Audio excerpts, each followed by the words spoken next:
खुनातील आरोपींची धिंड. Police section मोडवर. कारागृहातून सुटल्यानंतर काढली होती मिरवणूक. खुनातील आरोपींची नाशिक रोड पोलिसांनी गंभीर दखल घेत आरोपींवर गुन्हा दाखल करून ताब्यात घेतल्यानंतर नाशिक रोड पोलीस ठाण्यापासून बिटको पॉइंट पर्यंत धिंड काढून पोलीस प्रशासन सतर्क असल्याचं दाखवून दिलं. शहरात सातत्याने होणाऱ्या गुन्हेगारीमुळे पोलिसांच्या कामगिरीवर प्रश्नचिन्ह निर्माण होत होते. गुन्हेगारांवर पोलिसांचं वचक कायम असून नागरिकांमध्ये गुन्हेगारांची दहशत कमी व्हावी म्हणून परिसरात धिंड काढली. खुनातील आरोपी नाशिक रोड मध्यवर्ती कारागृहातून सुटल्यानंतर परिसरात मिरवणूक काढून दहशत निर्माण केल्याची रील व्हायरल होताच ती रील नाशिक रोड वरिष्ठ पोलीस निरीक्षक जितेंद्र सपकाळे यांनी बघून लगेच त्यानंतर कारवाई सुरुवात केली.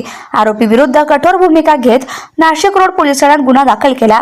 20 सप्टेंबर रोजी रात्री 8 वाजेच्या सुमारास नाशिक रोड मध्यवर्ती कारागृह या ठिकाणी अंबड पोलीस ठाण्यातील गुन्हा दाखल असलेला आरोपी महेश सोनवणे उर्फ चिमण्या हा खून करून जेलमधून सुटल्याचे त्याच्या समर्थनासाठी प्रतीक सोनवणे, यश गीते, मोनू सोनवणे, उमेश फसाळे, प्रमोद सावडेकर, श्रवण पगारे, सुमित बगाटे, मुन्ना साळवे, रामू नेपाळी यांच्यासह 15 ते 20 जणांनी धारदार शस्त्र मिरवून 4 चाकी आणि दुचाकी वाहनांवर बसून जाताना रस्त्याने जाणाऱ्या येणाऱ्या सामान्य नागरिकांना आणि वाहनांना वाहतुकीस अडथळा निर्माण करून त्यांच्या अंगावर धावून दहशत निर्माण केली होती.